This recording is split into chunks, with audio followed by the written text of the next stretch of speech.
Eulogies will be given by rabbis and family members and members of our shul administration. First eulogy will be given by Rabbi Ilan Soniker, the Rav of Congregation Anshe Shalom, West Hempstead.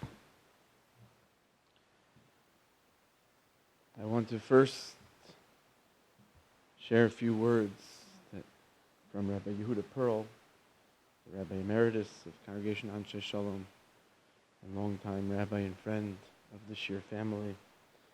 He feels terribly that he couldn't be here today with you, so he sent me his word that he asked me to read and share with you today. It is with great sadness and a profound sense of loss that I write these words, unable to be with my dear friends, the Scheer family, at this most difficult moment of their lives. Everyone who knew Herb Scheer understood that he had something unique about him. But you had to know him in a very special way to understand exactly what it was that made him a person beloved by all of those of us who had the privilege of knowing him. It certainly was not because he made any great fuss about himself. It certainly wasn't because he was demanding of honors or accolades or required any of us to take note of his quiet demeanor. We who valued him understood that in his understated, self-effacing presence, we could feel that he was a person who lived the true and everlasting values of life: integrity, honesty, loyalty to his principles, to his family, to his community, and to his people. And he lived all of these things without imposing his judgment upon others. If you see the honor that his children afford him in Mrs. Scheer, you will be observing a reflection of the way he honored his parents. If you wonder how it is that his family is so devoted to their synagogue and the people of Israel and its land, you will be witnessing the example that he set for them as they grew to be the people they have become. If you felt the love that was showered upon him by his grandchildren, you knew that they were only returning to him what he had bestowed upon them for all the days of their lives. And all this and much more with very, very few words, because you had to appreciate him for all that you knew he understood and never said.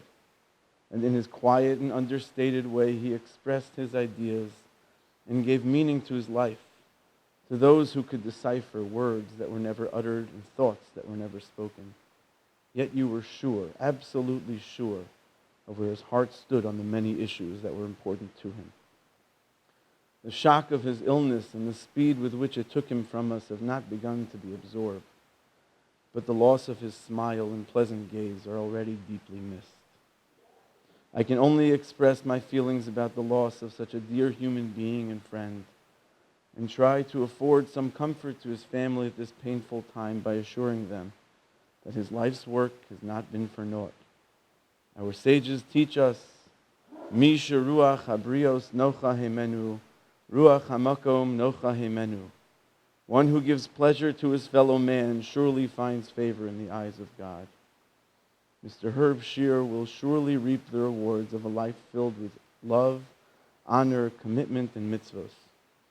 May Hashem give you all the strength and courage to continue to bring nachas to him and all those who loved him. And may his memory illuminate your days for as long as you carry his name and his values forward. So sorry I could not be there with you. Rabbi Yehuda Pearl.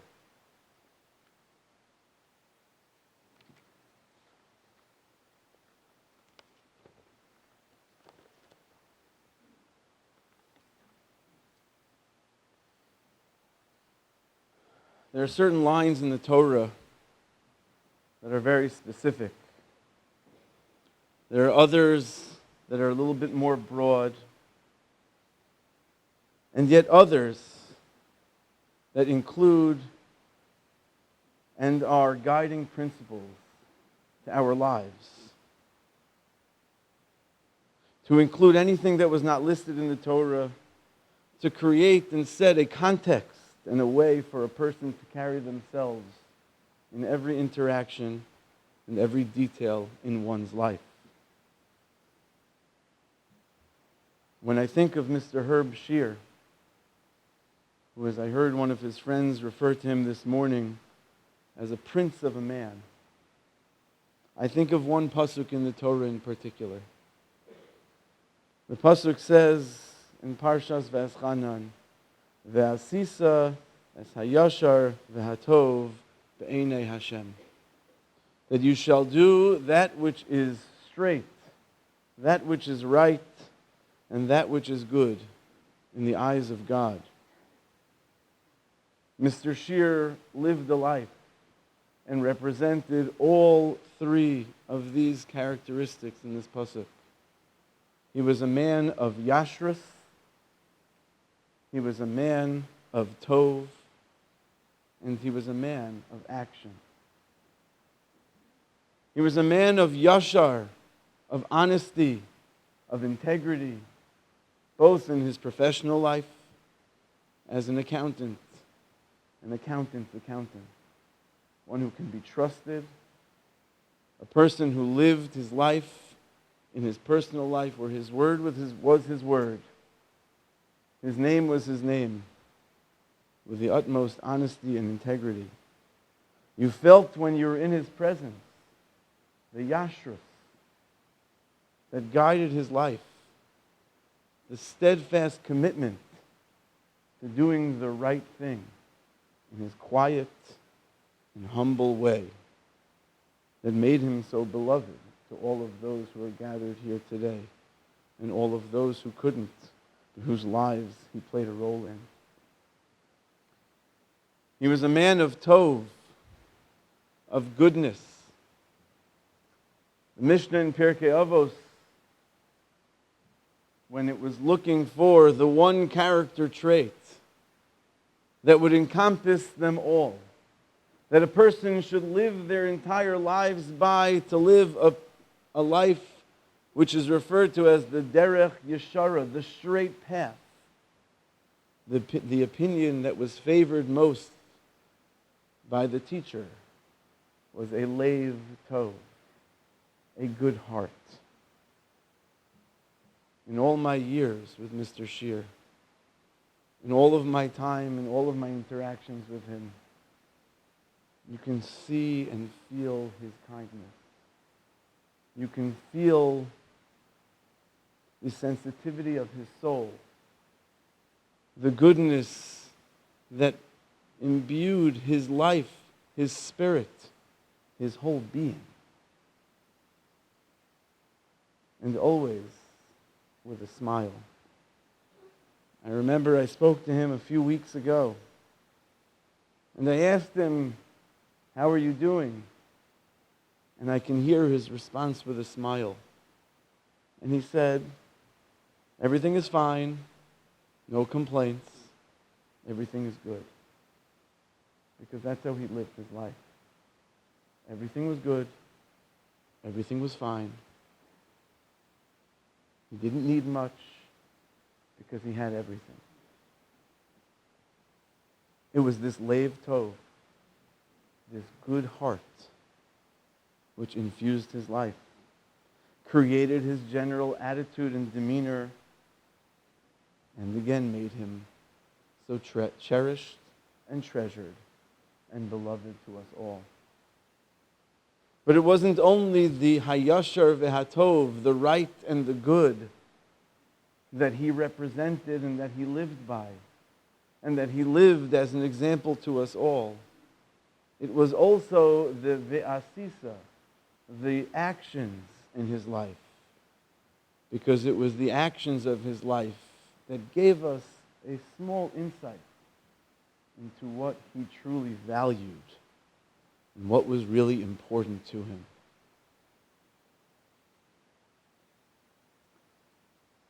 I remember seeing him one morning or one afternoon before Mincha. I believe we were walking in together. It was one of the few times that I came as on time as he did. And he said to me, "Rabbi, I never understand why people come late. Because if it's important to you, you make sure to get here on time." It was so important to him, as Andrew told me when he was with him in Florida a few weeks ago, that he wasn't only on time. Mr. Scheer was always there early. He was always one of the first ones in shul because the shul, his synagogue, Jewish life was of utmost importance to his life. And here in West Hempstead, it wasn't only being in shul that was important to him. It wasn't only being in a synagogue that brought him happiness, but it was the people that he was surrounded by his friends, and I had the good fortune of seeing him always surrounded by his family. He would sit in shul surrounded with Andrew on one side and with Evan and Kenny on the other side. And there was no bigger smile in the room because he was surrounded by the people he loved, by the people he treasured, in a place that he loved and in a place that he treasured. The smile on his face I saw again last night because I sat with Evan, Kenny, and Rachel, and I was asking them to think about their grandfather and to remember some of the good times they had. The only thing they came up with was a smile. It was the smile of love that they felt from their grandfather and that they have for their grandfather. It was the same smile that he lived with, is continuing to live on in them, his grandchildren. He loved spending time with them, teaching them how to drive, teaching them how to swim, or just sitting and watching his beloved wife play games with them on Shabbos afternoon. Being in their presence was his greatest gift that he felt. I remember at Rachel's bat mitzvah just a few years ago, seeing him standing on the side, beaming with the pride of a proud and happy grandparent, watching while everybody had a great time, because he didn't need anything. He was satisfied watching everybody else, the people he loved, being happy. That was more important. And of course, in addition to these values in his life, the places, the shul, his Jewish life, his children, Stephen and Andrew, his grandchildren, last but certainly not least, was his beloved wife, his life partner of over 50 years, Mrs. Judy Scheer, always at each other's side, always concerned more about the well-being of the other than of themselves. So poignantly expressed in the end of his life, in these last few weeks, how he expressed his desire just to go home so that he can ensure that everything is in place, not for him, but for his wife. A true testament to a lifetime of love, a lifetime of devotion, and a lifetime of commitment to one another. It is all of these and so much more. The yashrus, the commitment to doing what is right, the tov, the goodness, and his actions and values that Mr. Scheer will certainly reap the benefits of, as the pasuk in Va'eschanan continues, Lama'an yitav lach, so that it shall be good for you in this world and in the next. It is these character traits and characteristics that he lived by that have clearly been instilled in his family, in his sons, Stephen and Andrew, in their spouses, Suzanne and Mindy, and in his grandchildren, Evan, Kenny, Rachel, Maya, and Matan. It is through them and his wife, Judy, that his legacy will continue to live, that his memory will never be forgotten, because it is that which he lived for, that which he valued, which has been instilled in the future generations. And may they continue to carry that with them for many years and generations to come. Tehei nishmaso tzrura b'tzror hachayim.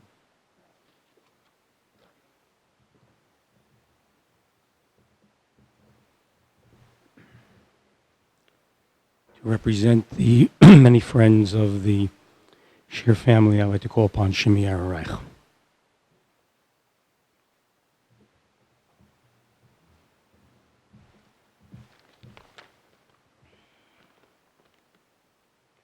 This past week's Parsha, Kedoshim, contains one of the most famous psukim in the Torah. Lo sikom v'lo sitar es b'nei amecha. You shall not take revenge, and you shall not bear a grudge against the people of your nation. V'yahavta l'recha kamocha, ani Hashem.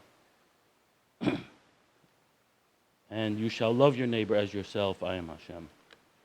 The mitzvah of loving one's neighbor, according to the Talmud Yerushalmi, is the great principle of the Torah. The Rambam writes in his definition of this mitzvah that we are commanded to love one another like we love ourselves. However, according to Ramban, the Torah is not necessarily asking us to develop an emotion of love. Rather, the demand is that we treat people in a manner as if we love them. According to either opinion, this mitzvah requires us to worry about people, be concerned about them, show them warmth and comfort, and provide them what they need, be it financial help, spiritual help, physical help, or emotional help. A very basic question can be asked.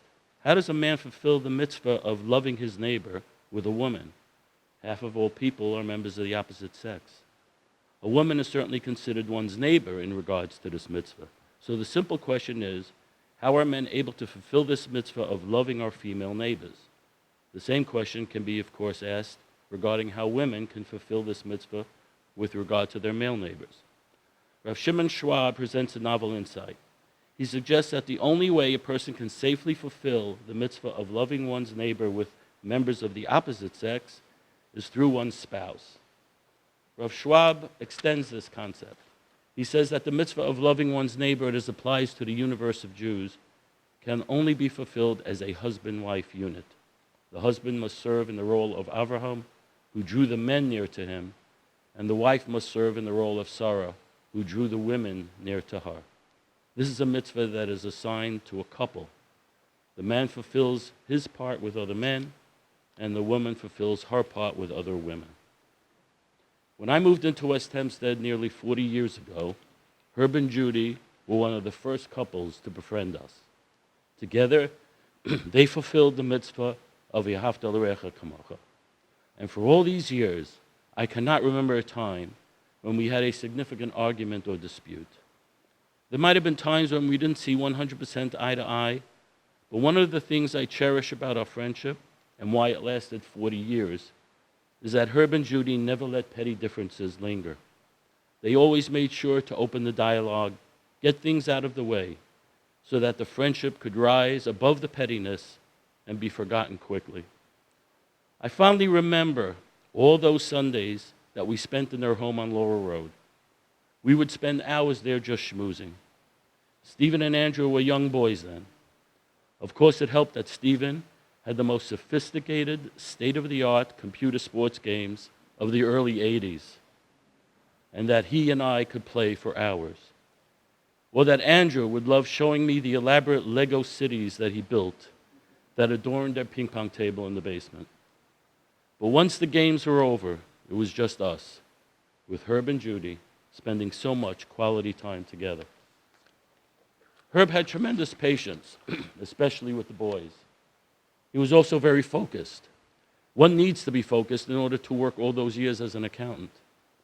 In Boynton Beach, with all the talking, laughing, music playing, and other distractions, Herb could sit with his book in hand, completely ignoring all the tumult, and just concentrate on the novel he was reading. And he read avidly. He and Judy loved to travel, and in the past few years, while Herb was semi-retired, they traveled as much as possible. But there are three things that I will remember most about Herb. One is how proud he was about the success of Stephen and Andrew. I remember when Stephen got the writing job with Dow Jones that would ultimately lead him to make Aliyah. Herb beamed when he would talk about it. And he was so proud of Andrew and his accomplishments as a premier architect in West Hempstead and other communities. Secondly was Herb's smile, a smile that it made everyone around him feel relaxed and happy. And third, of course, was his loving relationship with Judy.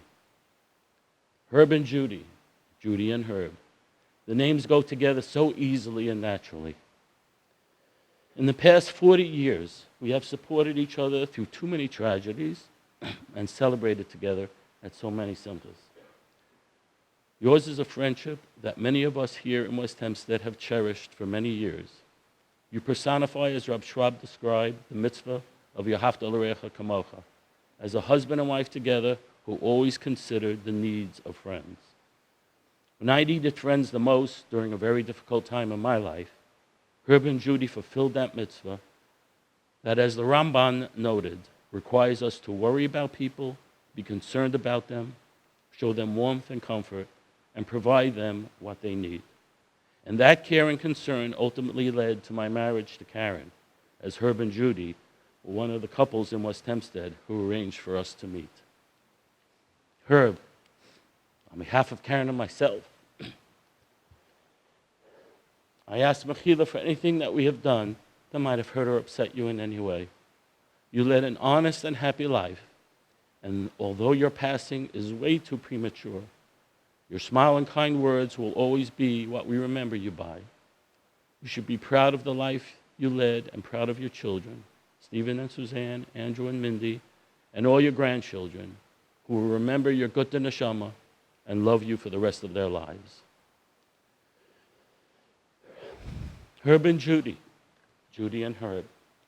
The names go together so easily and naturally. It is going to be so hard for me not to be able to say them together again.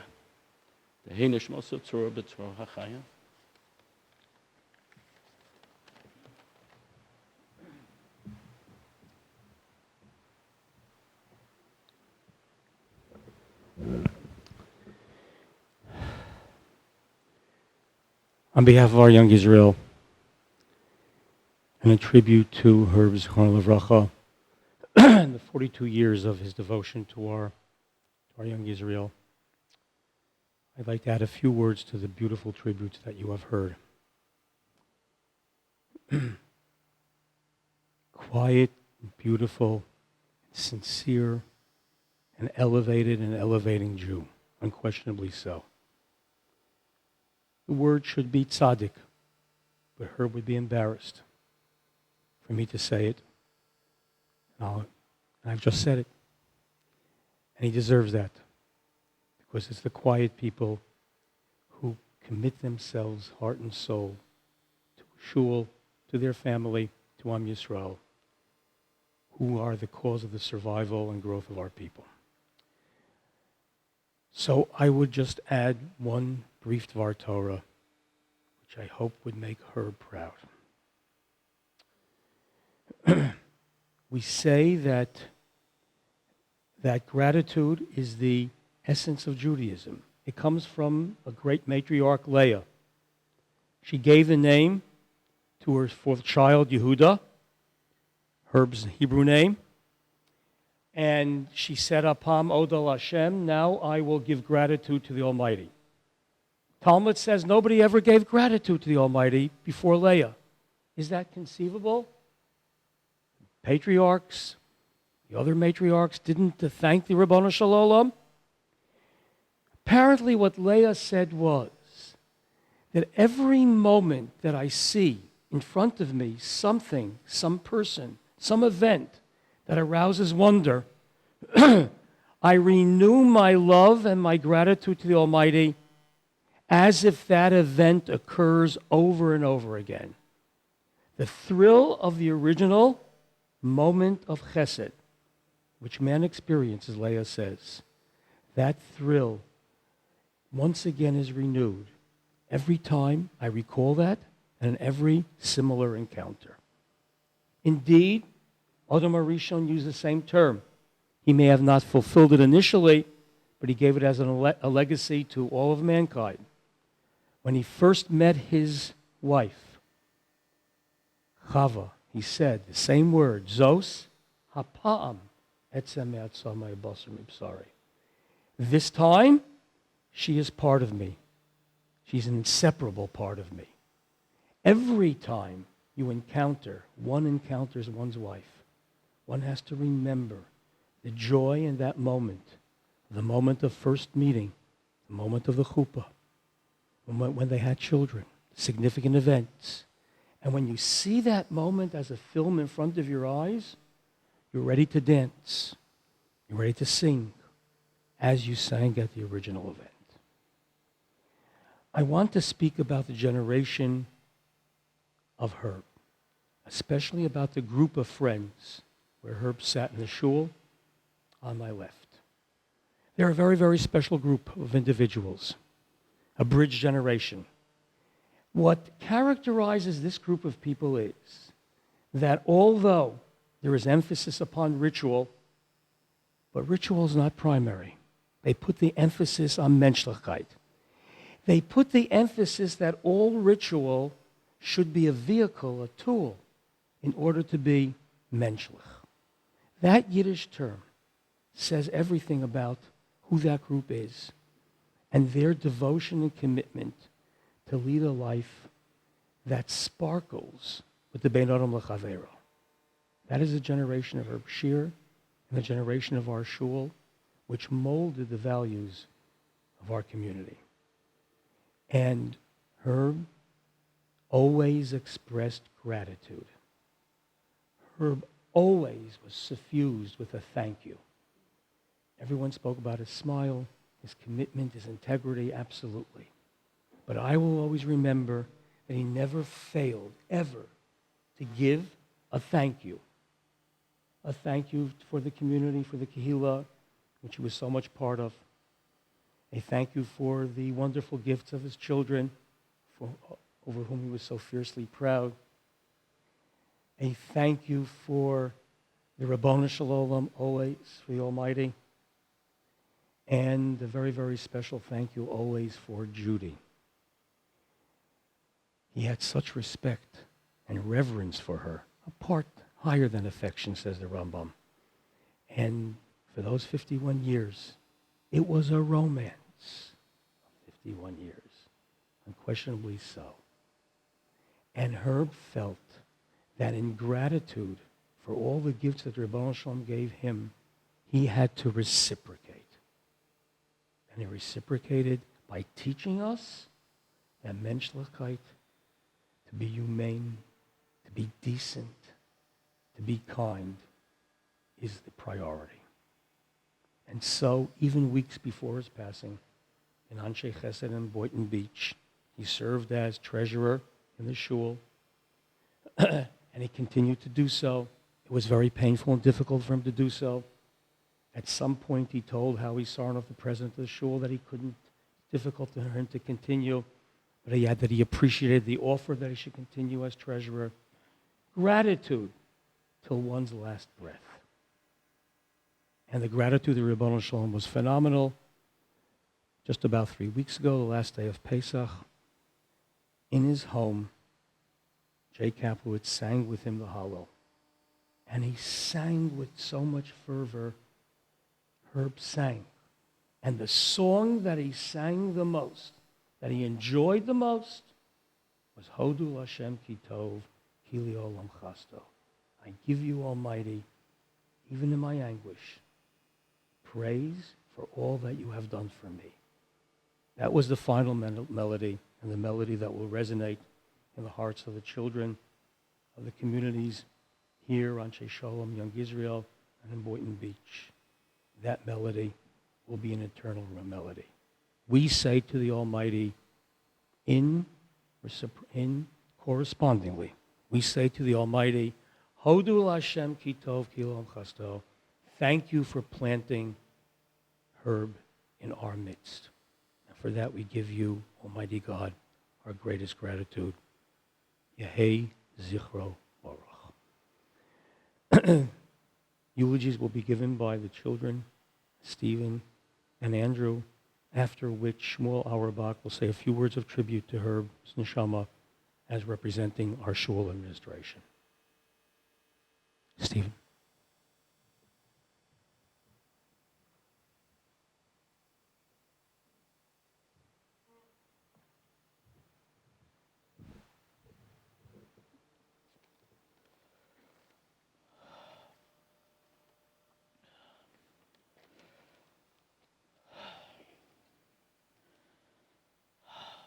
Thank you, Rabbi Kellenberg, Rabbi Soniker, and Shimmy for your kind words, and to Evan for saying Tehillim. Thank you.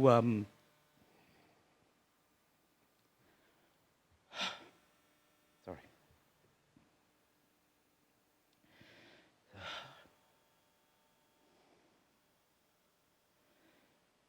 Thank you all for coming from near and far to pay respects to my father, Herb Scheer, who succumbed to a 5-month battle with cancer on Sunday night. It is so nice, so great to see so many friends and family that we've known for so many years from here in West Hempstead and elsewhere, although I wish the circumstances were better. I feel like I just saw so many of you in Florida. I got a number of comments from people today and throughout my life that I looked exactly like my father. I take that as a big compliment. And my dad used to tell people that he used to dye his hair gray so people can tell us apart. So, as you've heard from before, my dad was a quiet person. He had a calm demeanor, beloved by so many.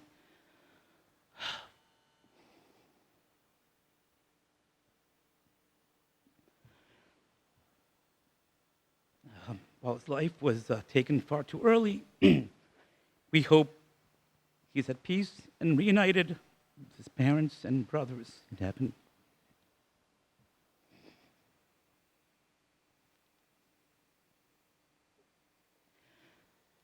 It's also very fitting that we're holding this here in the Young Israel West Hempstead, where my father was a member for over 40 years, and he used to sit for most of them right over there.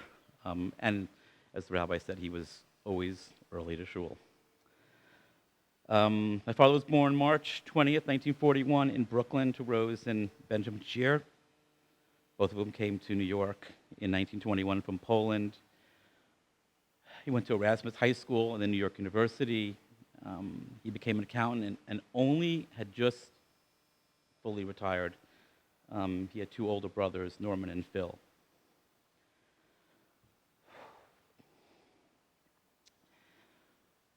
It's really hard to sum up my father's life in just a few minutes. He was such a good person, great father, great husband. I remember back just a few months ago to December when we found out my dad had cancer. It was such a shock. My parents only last year just sold their home in West Hempstead after living there more than 40 years, and they were just starting their 3rd stage of life in a new home full-time in Florida as a retired couple. My dad, though, he didn't seem very worried at first. He vowed to fight cancer. He said he'd be at my son's bar mitzvah in 10 years.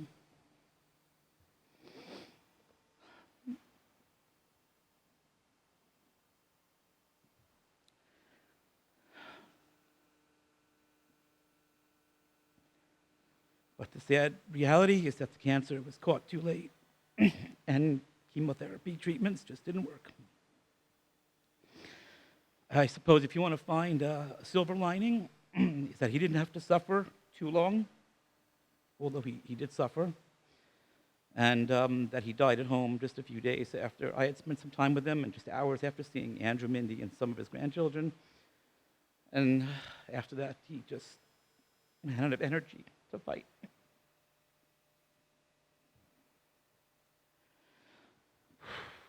Perhaps in some way my dad allowed himself to suffer just a little longer, just to give time for his family to say goodbye and get some sense of closure. Living, living so far away from family can be so tough.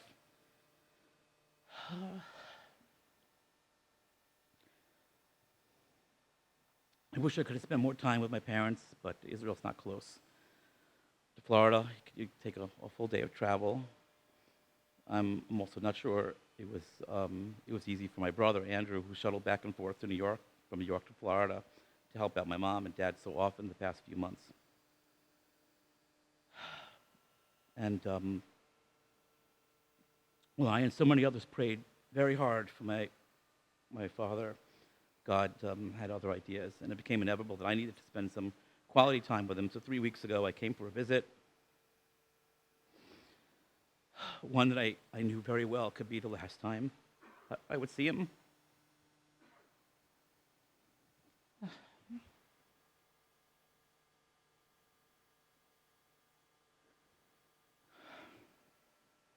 When I left back for Israel on May 10th, it was the saddest day of my life until today.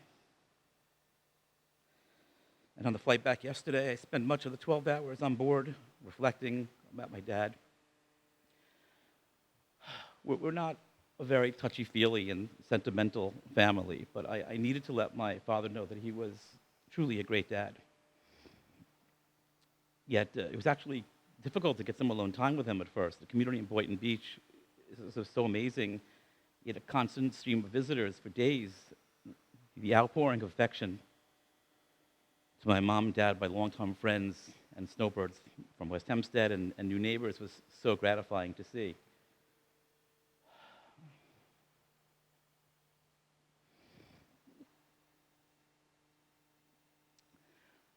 When I finally had a free moment, I told my father how great a dad he was. But his response surprised me. He said, I never played ball with you. Yeah, that is true. My dad was not an athlete. We never tossed the ball around the yard. I told him, though, that it didn't matter. He did so much else for us. More important than playing ball was his unwavering support for his family.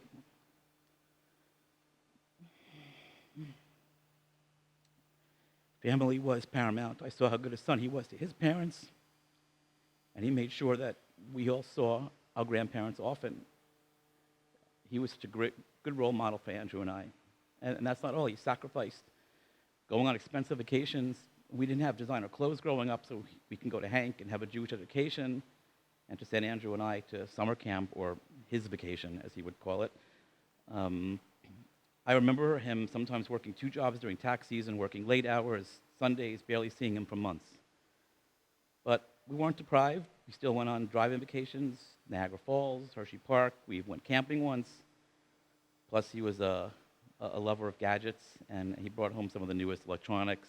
He always used to tell me, just don't tell your mother. And even though we never played baseball together, he and Mom came to all our Little League games. We often did carpools. He even came to get me in the middle of the night when my car broke down on the Bell Parkway. I knew that I could always count on him no matter what I did or what trouble I got into, and I was a troublemaker. As we got older, he encouraged Andrew and I to follow our dreams, and he was a big supporter of our journalism and architecture careers. Even though my articles on financial markets were a bit boring for him, he always still wanted to read them. Finally, financial relief was apparent after college tuition ended, so it was great that my parents were able to make up for some lost time by traveling and cruising a lot, especially to Aruba, one of their favorite destinations, and other places in the Caribbean. I'm also very happy my dad was able to enjoy one last cruise in January to the Panama Canal.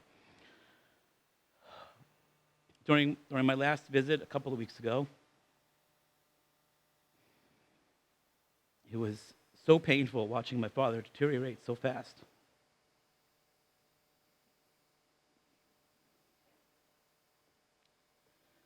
One day he was sitting in his office at home doing work for his new shul as treasurer, a post he was so excited about. He had trouble typing, so I helped, but his mind was still there. And just days later, he was in terrible pain, discomfort, no energy that not even morphine could help. He struggled to sit and talk and breathe. It was just heartbreaking. And I told him how sorry I was. He was suffering so badly, but my father was an eternal optimist, one of his best traits. He could have complained, but he didn't. He just said to me, I've had a very good 75 years. I was pretty healthy.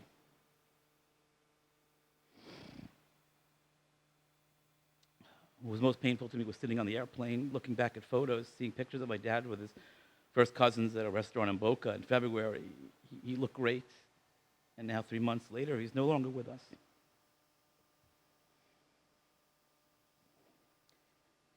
In retrospect, he did have a good life, from his early years in Brooklyn to getting married to my mom in 1965, to having 2 great kids, moving to the suburbs of West Hempstead in 1973, dancing at both of his sons' weddings, although I know he wished I was married sooner and that my wedding was not in the middle of tax season. He was also the proud papa, as he was affectionately called, to 5 amazing grandkids. One of the chilling aspects of my father's passing is that we seemed to almost prophesize it. Even before he knew about his cancer, he figured this would be a bad year for him since his 2 older brothers both died at 75.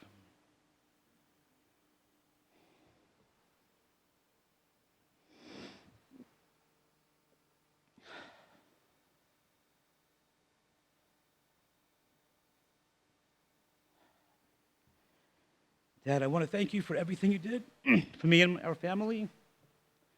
I know I was not always an easy kid, but you always had my back and supported me. You taught us that being a good Jew and a good Torah Jew meant more than being strict on halakha, but also not to talk in shul and just to be a good person. You were a great role model as a father and mentor. And we love you and we'll miss you very much. We hope that your suffering in this world means you won't in Olam Haba, the world to come. And I want to thank my wife, Suzanne, who couldn't be here today, for all of her love and support and dealing with the kids by herself during this very difficult few months.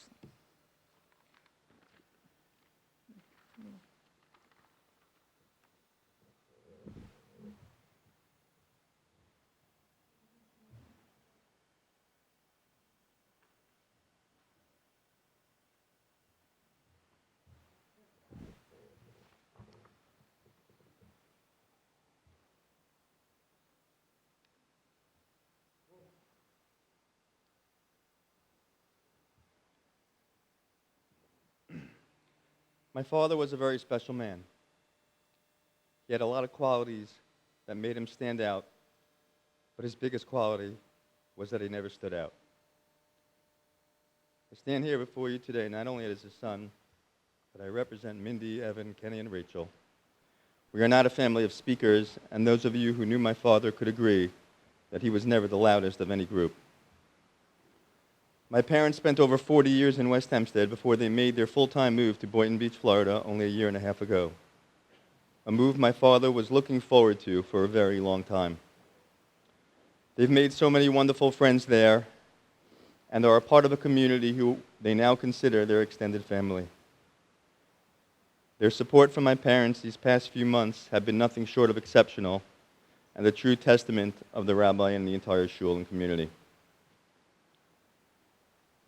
This past tax season was the first tax season my father was retired and not employed. But yet he worked harder than all of them combined to fight the cancer and keep fighting. He was never satisfied with just getting a little treatment. He wanted anything and everything that could help him. He knew the risks of all the treatments, but he was just hoping for the reward. He accepted his fate and was fearless in fighting it. He would just keep saying how he only wanted to make sure Mommy was okay. He would ask me if I was okay and if Stephen would be all right. My father had many special qualities. He always came to shul on time. Actually, he was there early, and he always came to daven. He would get to shul way in advance to make sure his talis and tefillin were on, and he would sit and wait for davening to start. He loved Hebrew music and listening to music in the car and in his office. He could also be entertained by watching a band play at a wedding or bar mitzvah. He had a lot of patience and never let driving or sitting in traffic upset him. He would first go to Brooklyn, pick up his parents, then drive to Washington Heights to pick up his in-laws. And if that wasn't enough, he would make the same trip back later that night. When Stephen and I were young, he would drive us to school on his way to work and pick us up from any game, practice, or school and social activity. There was nothing you could ask him that he just wouldn't do. He supported both mine and Stephen's careers. He would look at my drawings that were completely meaningless to him and read Stephen's articles not because he had to. He loved gadgets and new technology, from gizmos on his desk to a talking car. If something new came out, it wasn't long before he bought it. When my kids were young and even newborns, he always had the patience to hold them, play with them, and talk with them. Whether it would be teaching them how to swim or drive a car, he would never back away from being their papa. He was proud of their achievements and looked forward to even greater accomplishments. He loved going to Israel to see Stephen, Suzanne, and his other grandchildren, Maya and Matan. He could read them the same book over and over again, or he just let them tell him what he should do. He also knew his place around the house, and the kitchen was not one of them. However, he did teach me how to cut meat and carve a turkey. One for the platter, one for the cutter. He was meticulous in every way. He had an order to everything he did, and he thought everything out first. Measure twice, cut once. His desk may have looked a little unorderly, but he knew where everything was. He always had a sign on his door. This office was cleaned yesterday. I'm sorry you missed it. He recently took the job of treasurer of a shul in Florida. It was more than just a shul job. When he took on a responsibility, he was committed to it 110%. That was who he was. This past Shabbos in Florida, just when you thought he was completely tuned out, he started to bench and sing along with us. With his eyes closed, he would answer Amen to Kiddush, and with the little strength that he had left, and his eyes closed, he raised his hand in Havdalah for Borei Miorei Ha'esh. He never quit. That was not who he was. Dad, I stand here today and realize I have learned so much from what you taught me to do and taught me not to do. From how to act as a Jew and how to act as a person and how not to act. From right and wrong and how to treat others. How to be a husband and a father and how never to give up no matter what lies ahead. You may not have been the loudest or the tallest, but you stood strong and proud and had respect for those around you. May all your good deeds be passed down to your children, grandchildren, and to all those who you touched by just not saying anything at all.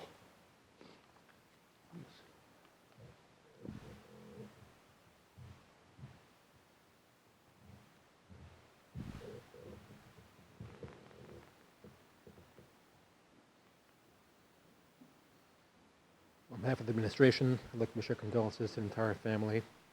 On a more personal note, my family and I moved to Laurel Road in 2002. Of course, Shani grew up on Laurel Road, and so I know the Scheer is much longer. Two things stood out, just in sort of thinking back on Mr. Scheer. most Friday nights when we're here, we dive in the menu around the corner. Well, I shouldn't say that, but and I would walk back and forth with Mr. Scheer, mostly back because he was usually the way ahead of me, as has been noted. But we just talked weather, shul, the kids, his grandsons, my sons, and granddaughter, and it was just nice and it was pleasant. And those are things that are underrated. And he was a good person. The other thing that struck out to Shani and myself is how often when Herb and Judy were up here, we'd see them Shabbos, weekends, evenings, just walking, hand in hand, just walking in circles around. It was a nice thing. It was sweet, it was inspirational, and we'll remember it. He's a Chabaruch. Beryl will be at the New Montefiore Cemetery.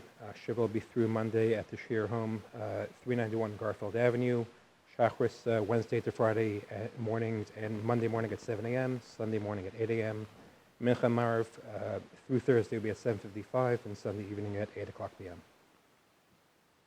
Concluding chapters of Tehillim will be recited by Herb's Mechuton, Mr. Robert Thaler, followed by Jay Kaplowitz.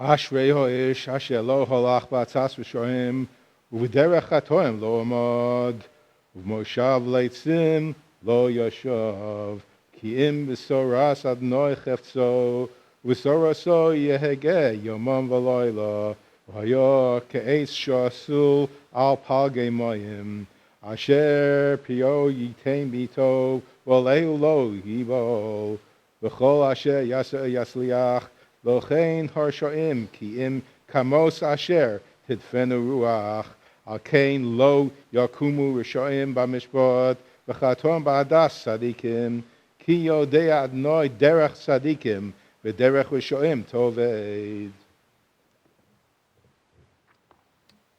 Hodul Hashem ki tov ki'ilam chasto. I've had the honor of leading many, many davenings during my life. West Hempstead, in Boynton Beach, in Monticello. I don't think any davening was as meaningful and as impactful as the davening in Herb's house on Achron Shel Pesach a few weeks ago.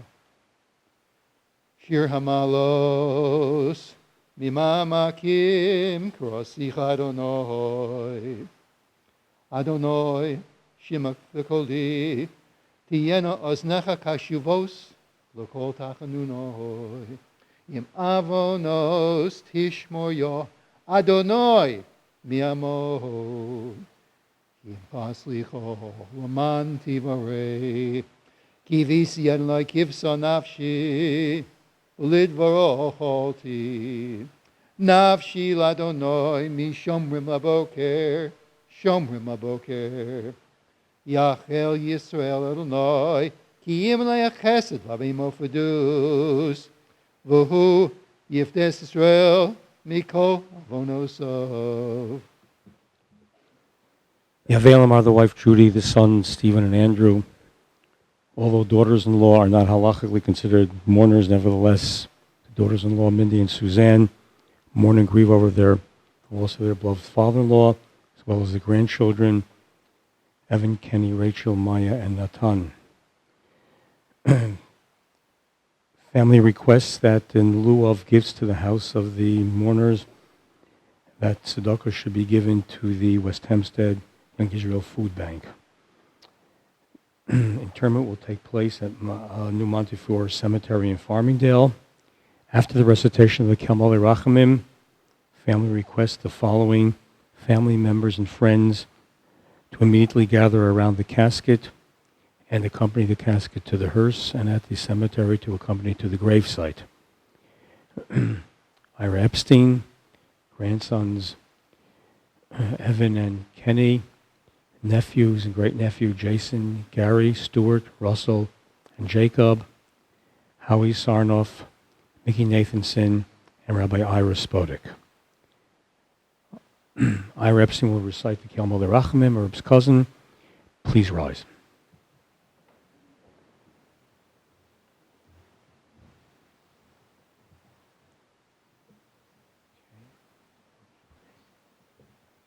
El male rachamim shochen bamromim Hametzei menucha nechana al kanfei ashchina B'mahalot kedoshim torim kizohar masirim Et nishmat Yehuda Tzvi ben Sion v'Rachel Shahalach le'olamo בעבור שאנו מתפללים בעילוי נשמתו בגן עדן תהא מנוחתו לכן בעל הרחמים יסתירהו בסתר כנפיו לעולמים בצרור החיים את נשמתו. אדוני הוא נחלתו, ותנוח בשלום על משכבו, ונאמר אמן. Will the pallbearers please begin to assemble around the casket? Please allow the family to exit from the sanctuary, and then you're welcome to follow and fulfill the mitzvah of accompanying the hearse down Hempstead Avenue.